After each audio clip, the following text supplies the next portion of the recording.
Fi yw Talulah, a dwi wedi bod yn gweld gymaint o fenywod yng Nghymru yn creu pethau cŵl, a dwi eisiau ymddiddori mewn rhoi platfform i'r rheini sy'n gweithredu mwyn ysbrydoli pobl a chreu newid.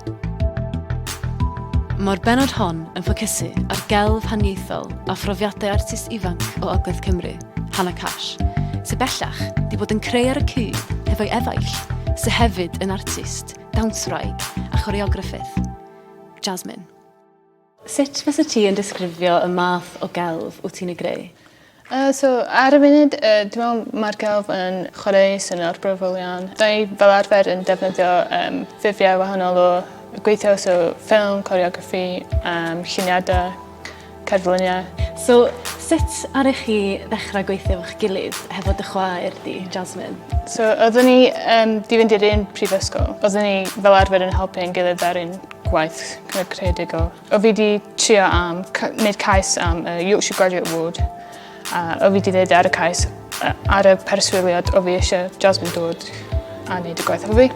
A wedyn, o fi di ennill gwobr hwnnw, a wedyn oeddwn ni wedi cael amser fel 2 wythnos ar safle yn i edrych nôl ar gwaith ni, sut oeddwn ni eisiau symud ymlaen efo gwaith a pa fath o gwaith oeddwn ni eisiau creu, really. Ar ôl ni graddio, oeddwn ni bach fel, sut da ni am creu gwaith. Oeddwn ni wedi symud nôl i Ogledd Cymru. Oeddwn ni wedi e-bostio cysylltiadau o gennym ni yn barod yn Ogledd Cymru yn ofyn sgyn chi unrhyw prosiectau sy'n digwydd yn y ha yn dod i fyny. Oeddwn ni wedi helpu ar prosiect efo cwmni o'r enw Migrations. Oeddwn nhw'n gwneud prosiect yn partner efo'r Eisteddfod, a wedyn oeddwn ni wedi gwneud gweithio ar prosiect yn yr Eisteddfod hefyd mewn adeilad o enw Agora.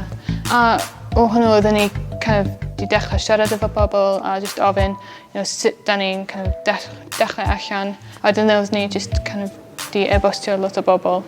A oeddwn ni'n lwcus bod bobl eisiau helpu ni a rhoi cymorth i ni. Be di'r rôl yma tirwedd yng Nghymru yn chwarae o fewn eich gwaith celf? Dwi'n meddwl bod tirwedd yn rhywbeth sydd yn elfen sy'n rili ganolog yn gwaith ni.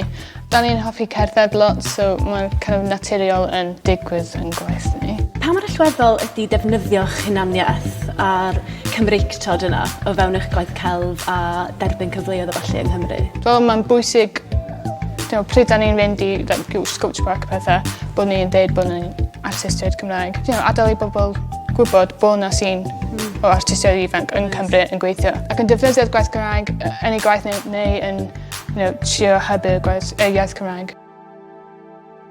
Sut wyt ti yn gweld, sut wyt ti'n edrych ar y maes celfyddydau ymysg pobl ifanc heddiw yng Nghymru? Dwi'n meddwl bod yna lot o bobl yn creu gwaith ar y funud.